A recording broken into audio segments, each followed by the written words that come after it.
Anyway, I got the new yeah. Saxon album, Hellfire and Damnation, is out on the 19th of January. I will, of course, put a purchasing link just below this video. If I may start with a few questions about that new album. Um, First one is, how did you get Brian Blessed involved with this project? Uh, yeah. Do you like the album? I do, yes. I listened to it a few days Yeah. ago. I've been sent the MP3 files. I've got a couple of questions about some of the tracks on there, but Yeah. I was curious to Brian hear. Bless, we know Brian. We've met Brian quite a few times. He's from that part of Yorkshire where we were Yeah, yeah, from, really.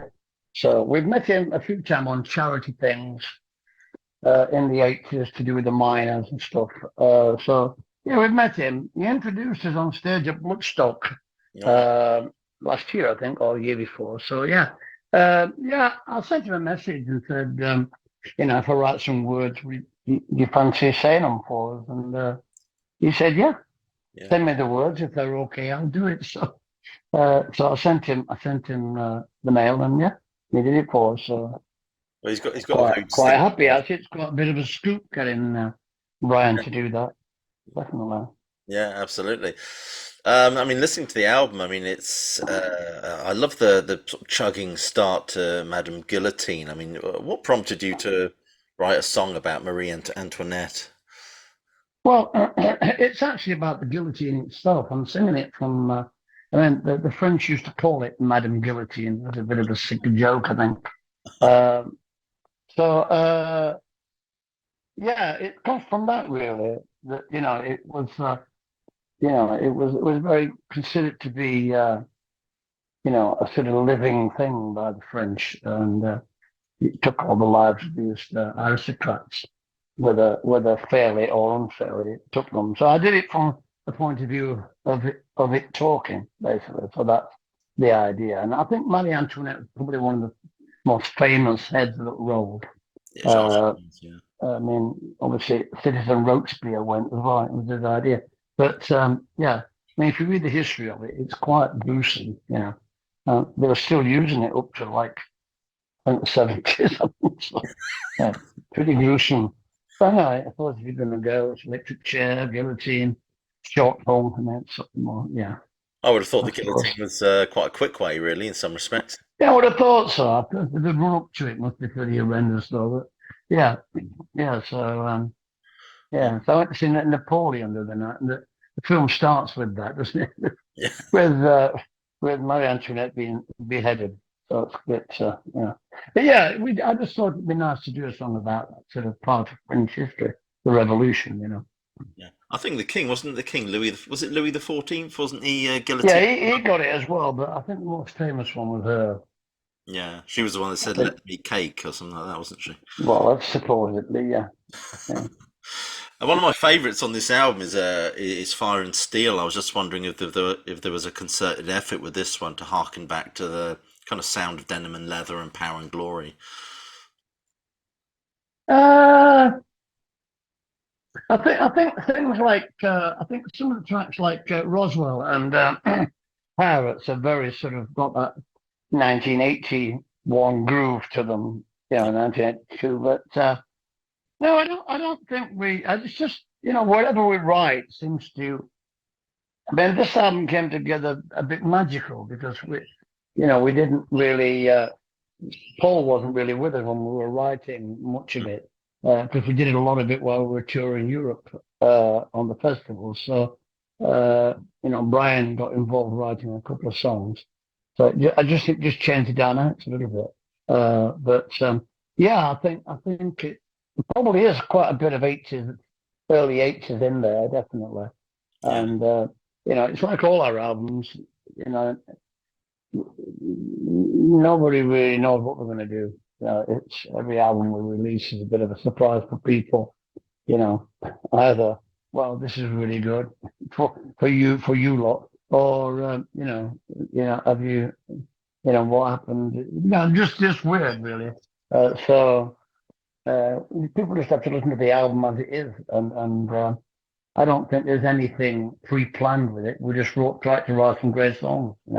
yeah, yeah. It certainly stands up well. I think this album.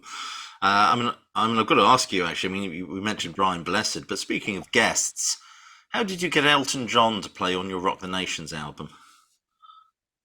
Well, we were in the same studio working together. I mean, we were in Studio One, they were in Studio Two, and they asked us to swap for one song, and we said, "Yeah, of course you can. You know, we'll go and do some vocals in the Studio Two, and you can use Studio One." And they brought his piano in, and we were playing back one of the songs. I think it was Northern Lady, I think. Yeah, And he was just jamming along to it, really. So we liked what he played. So we said, "You want to play on the album with us?" He said, "Yeah, of course I will." yeah, So that's how it happened, really. Just simple as that. Just bands being together, chatting in the studio. And we were there together yeah. maybe for 5, 6 weeks. So we got quite friendly. Yeah, it was surprising really when I saw him getting a credit for playing on that album. But I mean, I don't know if I got this wrong or not, but Warner Brothers they distributed your records in the USA. Was it Warner Brothers that insisted that you drop the name "Son of a Bitch" for Saxon?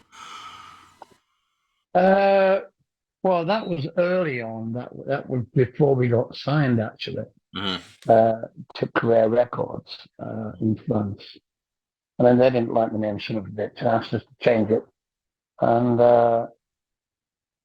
so I think somebody came up with Anglo-Saxon, I think. yeah, Um, I didn't like the Anglo, but the Saxon seemed pretty good. Some college friends of ours did a quick logo, and that was it, really. We said, call ourselves Saxon, and they said, fair enough, sign on the dotted line. So I don't know if Warner Bros. had anything to do with it at that stage. It was right, pretty European then, they were the company that offered us the right money to make the first album.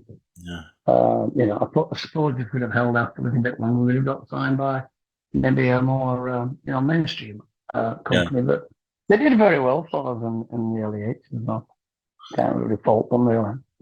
Warner Brothers, they were a big label back in the day. I mean, they had Van Halen and artists like that. Yeah, they had loads of bands. I mean, distribution is still key, Yeah, to actually selling physical product anyway. It's all about distribution. yeah, And we're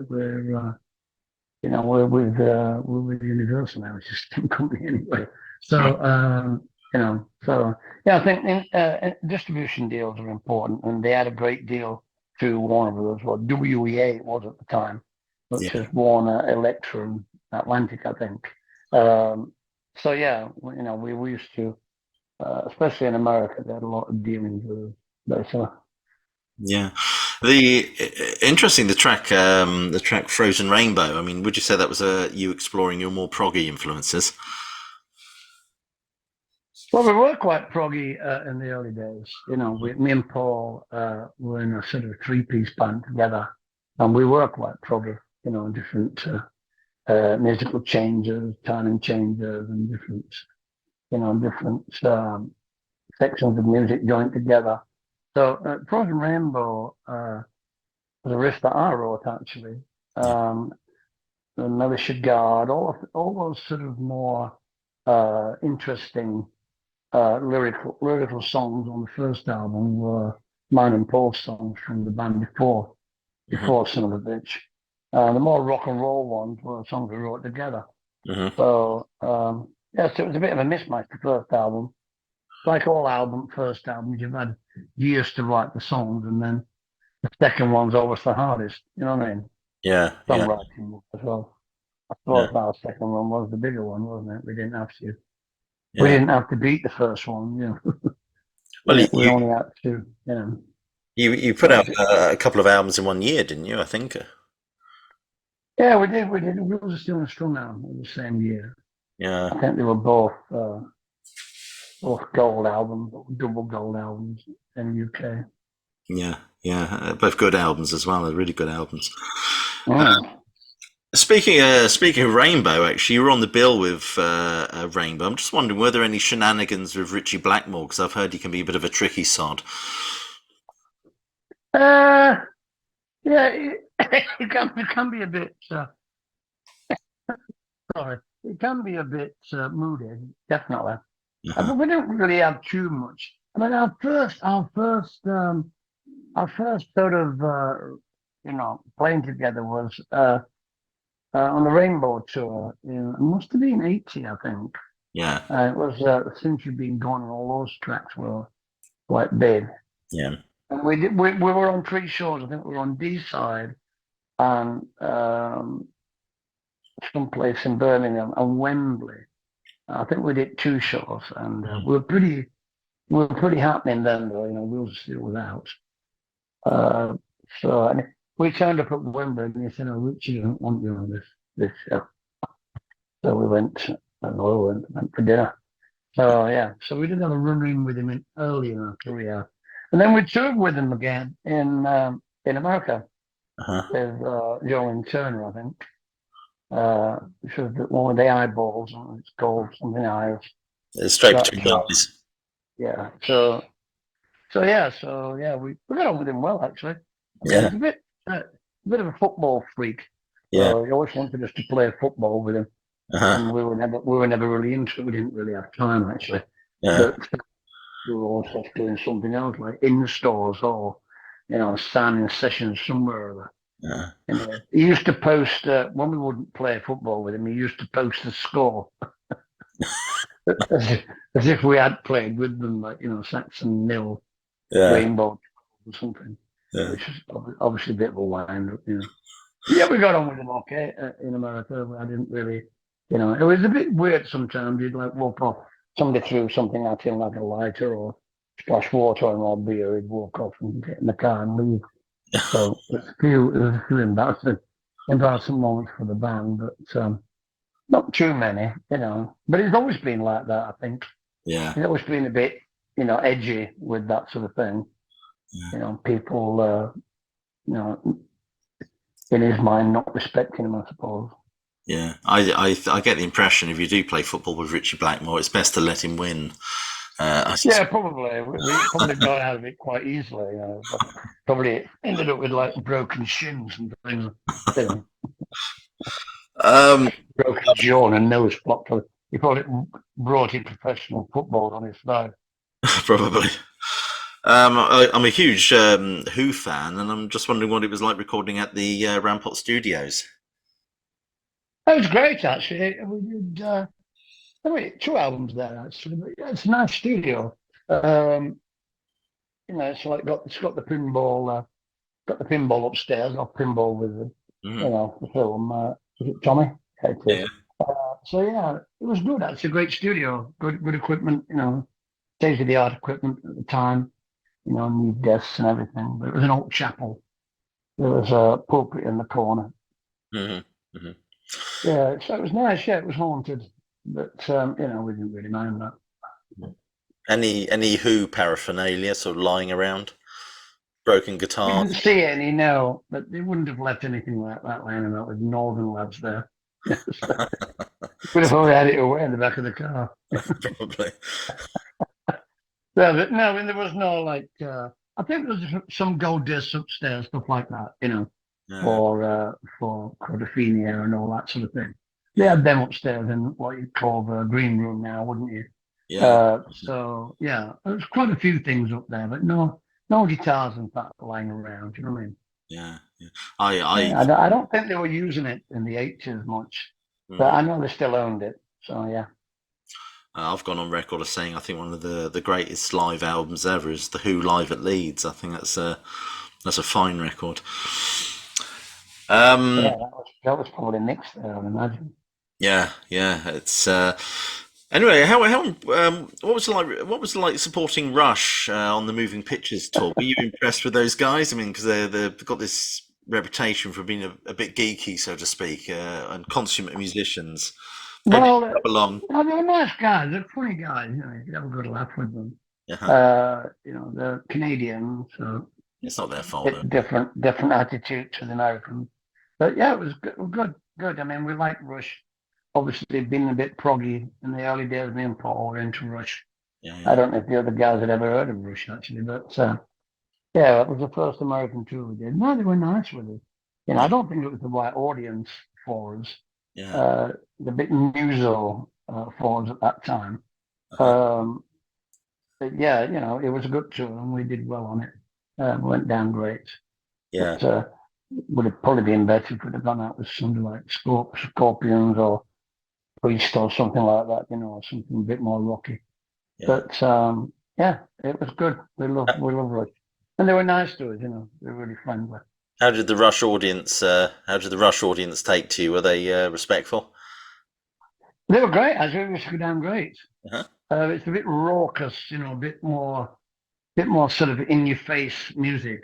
That we were playing in Hmm. the '80s, still are really. But it's not really sit down and listen to the overtones. I mean, it's a bit more like get your fucking selves out the seat and Yeah. Yeah. get down the front and get headbanging, that sort of thing. But yeah, it was great. I don't think they'd seen much any bands like us before over there, so I Yeah. think they really warmed to the audience. Yeah. People still come up to them and go, first time we saw you was with Rush, in sort of, Louisiana or something. I was like, Yeah. oh, great. Yeah. Yeah. Yeah. What inspired you to write the song Dallas 1 p.m. and Lee Harvey Oswald, is he a patsy? Uh, well, I remember it. I was at home. Was it 1963? Was it, or was it 63, yeah. 67? Pardon? 63, wasn't it? Yeah. So yeah, I remember it. It was really shocking, actually. First time really anybody been assassinated in our generation, I think. Hmm. Um, and there was two of them, weren't there? He did his brother as well. So, Yeah, I think it his was, brother was a few years late, wasn't yeah, but yeah, it's just a good, good thing to sing about, really. It's interesting. It's sad, you know, it's, it just fitted that riff, my idea for the song, so it's 1 p.m. he? Yeah, And I read a book actually called Dallas 1 p.m. right. At the time. So yeah. Well, there's a lot of conspiracy theorists about it, though, aren't they? But I don't know what to make of it. Well, yeah, I like conspiracy theories. They're interesting, aren't they? They Whether they're are. true or not, nobody knows. But like Roswell, there's something in Roswell. That's ground zero for UFO alien lovers. Yeah, all started in 1947 in Roswell. So that's what the song's about. Out of interest, do you think the song "To Hell and Back Again" inspired Maiden's "Hallowed Be Thy Name" at all? I've never really thought of that actually. I don't know. Maybe. What do you think? You're the journalist.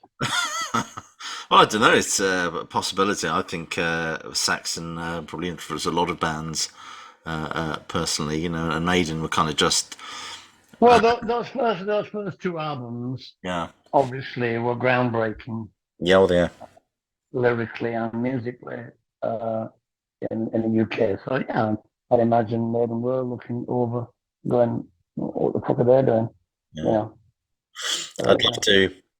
So I'd love to see Saxon. You're playing. You're on the bill with Judas Priest and Uriah Heep in Leeds, I think soon. Mhm. I'd love to go to that, but it's a school day, and I can't take my daughter, so because she, and I wish it was on a Saturday. I'd love to go to that gig. How old is she? Oh, she's 14. She started getting into hard rock and Nirvana, AC/DC, and all this sort of stuff.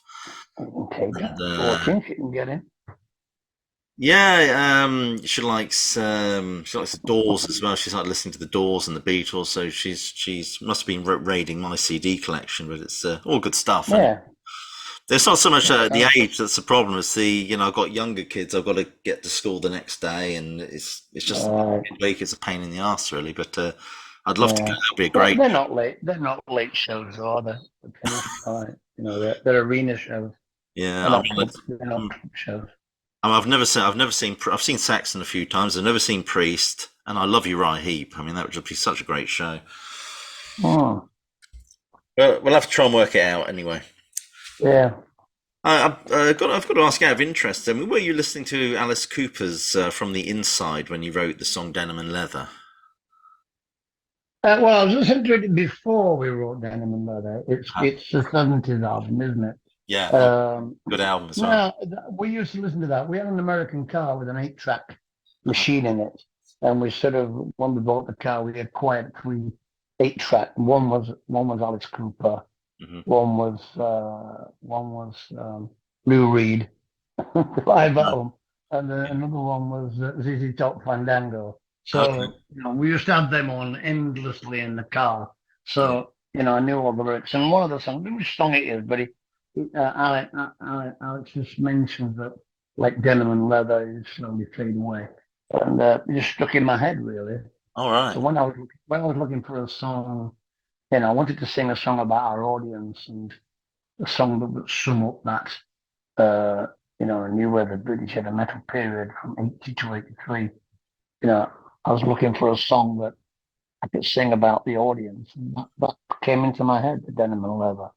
Yeah. Because actually, that's what our audience basically were wearing, denim or leather or denim and leather. So it sort of fitted really. And, I think, some people absolutely love that song and some people hate it, but I think it just sums up what was happening Yeah. in the UK at that time, that song. Yeah. I think From the Inside album. That's isn't that the album? It's got Nurse Rosetta on it or something. Yeah, it's a brilliant album. Yeah, it I is. think he wrote it in the asylum, didn't he? The Yeah. words. Yeah, it's a very deep album. It's got to be about Yeah. 76, 77, something like that came out, or was it a bit later? 78. I think you're probably about right. Yeah, Yeah, yeah, something. that's about right. Yeah. Of interest, was Kevin Beamish brought in to try and soften the Saxon sound for American radio, do you think? I've no idea. I didn't really have much to do with what happens in Limbo's. It was Uh, mostly management record company used to do it. We just, do as we were told, basically. But I don't know if he's softened. I mean, Crusader's not a soft song with that, no way. But he did a bit of co-writing with the mm, boys, and lyrically. So yeah, it probably was, and we didn't even know it. We're just taken to the guillotine. No, we probably didn't know it. I mean, Crusader was a massive album, especially in America. yeah, So I don't know. I don't know. I mean, I think the songwriting was probably a bit softer on Crusader, but then Crusader is one of our most popular songs worldwide.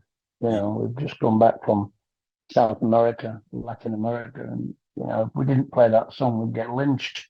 yeah, yeah, yeah. It's a very strong song in some countries. Um, Interestingly, Kiss have just played their final concert, and they're now going to live on as avatars. Could Like ABBA.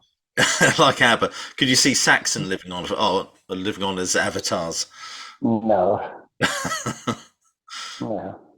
Wouldn't be for you. I don't think they should do it. Daft. You think they should I just call think it a day? I think it works for ABBA because ABBA's been defunct for years and years and years. And ABBA, they're pop act, aren't they? They're not rock. Now, if people want to go see an Avatar show of them, then fair enough. I So, don't know. um, I don't know how it works really. Is it? Do you just watch a screen or something, or how does it work? well,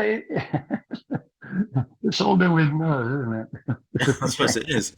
It has to shine on something. The hologram.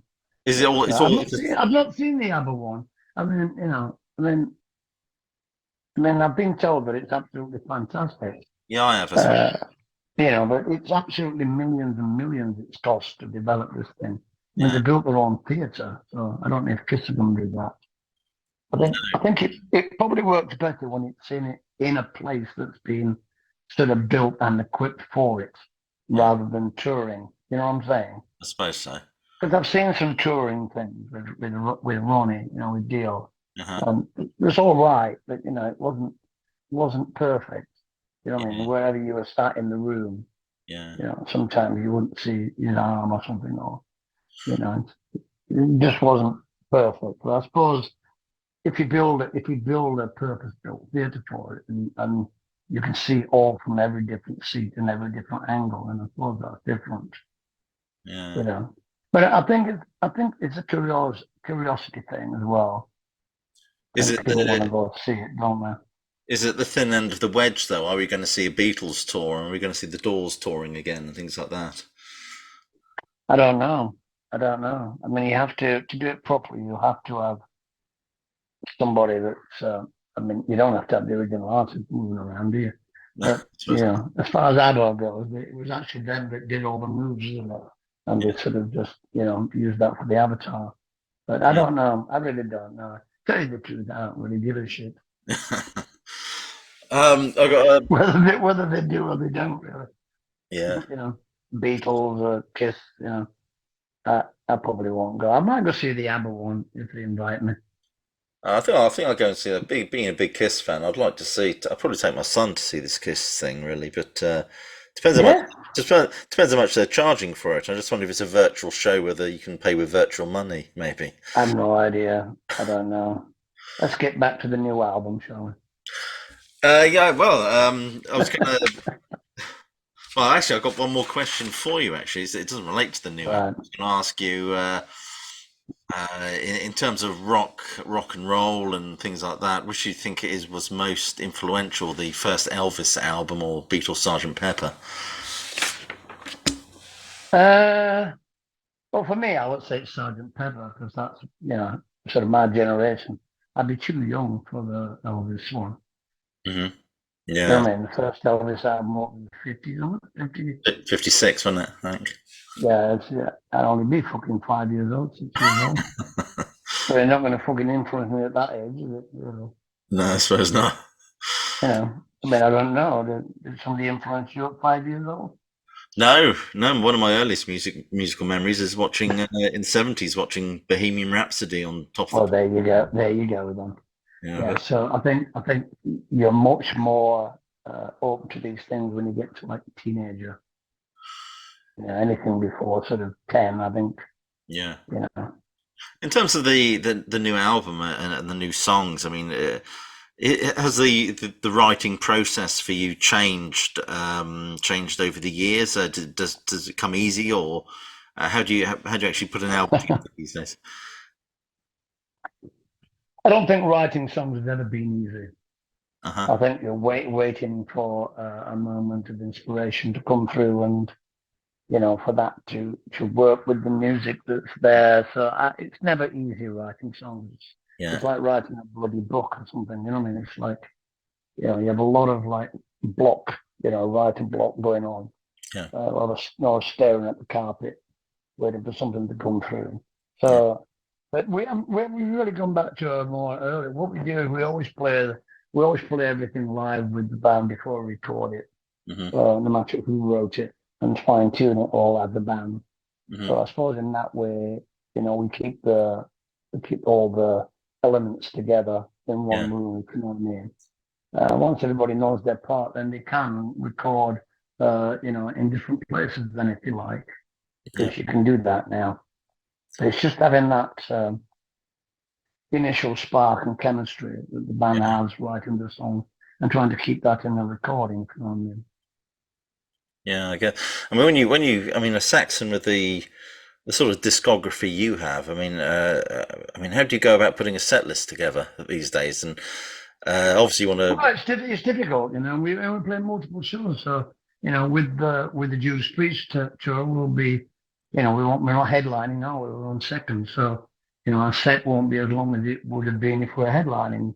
Yeah. So, and then we are doing some headline shows in amongst it. We're doing some huge, Castles and Needles festivals where we're headlining big festivals as well. So the set list is forever changing. It's like a snake. It's like sheds its skin, and we play a bit longer here and a bit longer there, and more songs here and more songs there. So we're always rehearsing and always changing and adding things. You don't actually know what songs people are going to like off the new album until it's been out a while. Yeah. You know, so we like to get maximum effect from the tour. So our album's coming out sort of Mm. in January, which gives people a couple of months to listen to it before we hit the stage. Whereas I think Judas Priest album's coming out a couple of days before the tour starts. So, Yeah. so Are there I any? don't know. Either way, really, either way is good. Yeah. You Are there know. any songs on this new album that you already sort of envisage being in the set list? Well, definitely the title track. Yeah. I think that's a classic opener with Brian on the beginning. Yeah. Uh, well, it depends. We're releasing another single in January, another video single. Yeah. So we haven't decided which one that's going to be yet. But we'll probably definitely play them too, whichever that one is. And we may well release another one before the tour. So we'll see. We have to plan all these things. And Yeah. then we're just putting together an American tour at the moment. So yeah, so everything will become apparent, I'd imagine, in January, what we're doing. One final question for you is: Gene Simmons says rock is dead. Is he talking bollocks? Well, of course he is. What if he fucking rock's dead? What's he doing avatars for? I understand what he meant. I mean, he's misquoted, wasn't he? What he's saying is, rock out, they knew it, is dead. Yeah. And, I think if you look at it in the context of like streaming and bootlegging and this, that, and the other, I think it's probably what he means is that older style, the 70s, 80s rock Mm. way of making money is dead. I think that's what he's saying. And he's probably right. I mean, it's changed a lot, hasn't it? In Yeah. the last 10 years, it changed massively. I Yeah. think that's what he means when he says rock is dead. I Yeah. think he means that you're not going to sell 1 million vinyls anymore. Yeah. You know Yeah. what I mean? You're going to stream like 15 million different songs off your album. Yeah. So I suppose in that respect, then that style of rock is dead. Yeah. The huge record companies like breaking bands like Vinyl's Def making a Leppard, big comeback, though, Taylor isn't it? Swift, Whitesnake, all that sort of you know money being piled into bands, making videos for MTV. All that's gone now, really. Yeah. Yeah. Unless you're a pop act, Yeah. like Taylor Swift or Ed Sheeran, who make massive budget videos. Yeah. I suppose rock is dead in that respect, but the music's not dead. Obviously, that's a lot of rubbish. Well, I think Gene Simmons. But I think he was probably misquoted, is what I'm saying. Yeah. I think It he's. does happen. It does I think. happen quite a lot. You know what I mean? Yeah. I think he's going on. He said the infrastructure, the industry that sort of brought us the Beatles and the Who, and Well, yeah, so I'm because all just that's saying the gone same now. thing. Yeah, I'm saying the same thing. Yeah. That has changed, definitely. Yeah. I mean, like new bands now to be so perfectly, packaged and everything else for YouTube and TikTok and everything else. So it's just a new ball game. Yeah. Yeah. It is. It is. Anyway, Biff, thank you so much for taking the time to talk to me. I will just mention that the new Saxon album, Hellfire and Damnation, is out on the 19th of January. There is a purchasing link just beneath this video. I urge you to check it out. Biff, you have a great day. Have a great Christmas. And Yeah, hope you to see you on too. tour soon. Everybody listening, have a great time. We'll see you all in March, April, June, July, August, September, Yeah. I'll put a October, link. November. I'll put a link to the tour dates under the video as well. That'd be great. Brilliant. That'd be great. Yeah. Thank you very much. Cheers. Okay. Thank you. See you later. Bye. Bye bye.